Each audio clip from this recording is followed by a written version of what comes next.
નમસ્કાર મિત્રો, મારું નામ ચૌધરી નિકુલભાઈ દજાભાઈ, ગામ કામલપુર, તાલુકો રાધનપુર. મિત્રો, ઈવીપી જે દવા છે નેચરલી આપણે પ્રકૃતિની એકદમ એનો ઉપયોગ કરેલો છે મેં, અને આજે હું એનાથી થયેલા ફાયદા તમને જણાવીશ. અત્યારે મારા પાસે 150 જેટલા પશુ છે. ગયા વર્ષનું મારું દૂધ 2 લાખ લીટર મેં દૂધ પ્રોડક્શન કરેલું છે, અને આ વર્ષે પણ સારું એવું જે ઈવીપીથી આપણને પરિણામો મળ્યા છે એના કારણે આપણા દૂધ ઉત્પાદનમાં સારો એવો વધારો થયો છે. મિત્રો, પહેલાં અમે જે અમારા પશુ બીમાર થાય તો એની અંદર પ્રાઇવેટ વિઝિટ કરાવતા અને એના અંદર એન્ટીબાયોટિકનો ડૉક્ટરો દ્વારા ઉપયોગ કરવામાં આવતો અને પશુ રેડી થતું, જેના કારણે પશુનું દૂધ ઉત્પાદન છે એ લાંબા ટાઈમ સુધી વધતું નહીં, ઘટી જતું એનું જે દૂધ ઉત્પાદન છે. અત્યારે અમે ઈવીપીનો ઉપયોગ કરીએ છીએ. જે બનાસ ડેરીની આપણે વિઝિટ લખાઈએ એમાં મેક્સિમમ એનો ઉપયોગ થાય છે, અને જે એન્ટીબાયોટિક છે એનો અત્યારે ઉપયોગ અમે ના બરાબર કરીએ છીએ. મિત્રો, જે અમારે ખાસ કરી અને ગાયોની અંદર અપચો, તાવ અને આંચળની બીમારી, આનો પ્રશ્ન વધુ પ્રમાણમાં રહેતો, જે અત્યારે હવે ઘણો બધો આપણે કંટ્રોલ છે એવું કહી શકીએ.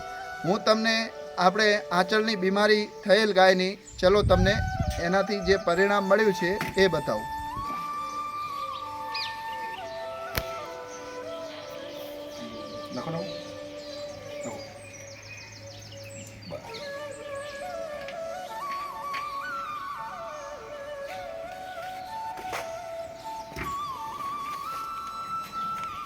આના અંદર અમે બનાસ અમૃત તેલ અને એલોવેરાનો ઉપયોગ કરેલો છે. આને અમે દિવસમાં 3 વાર લગાવીએ છીએ, અને જેનાથી આપણને સારા એવા પરિણામ મળેલા છે એ જોઈએ.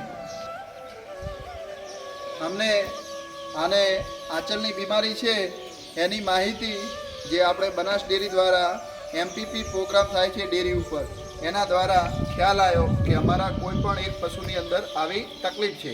જ્યારે ખબર પડી તો પછી આપણા ફાર્મ ઉપર આવી અને એમપીપી કર્યું, બધી ગાયોનું અલગ અલગ દૂધ ચેક કર્યું, ત્યારે ખબર પડી કે આ ગાયનું પોઝિટિવ છે. તો એના કારણે આપણે અત્યારે આની વિઝિટ લખાઈ અને જે આંચળની બીમારી છે એની દવા કરાવી છે.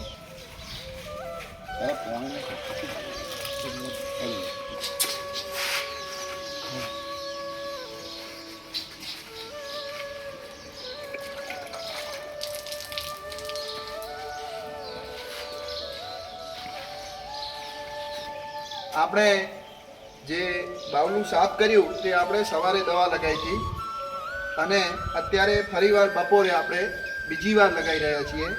તમે જોઈ શકો છો આ રીતે આપણે એનો ઉપયોગ કરીએ છીએ.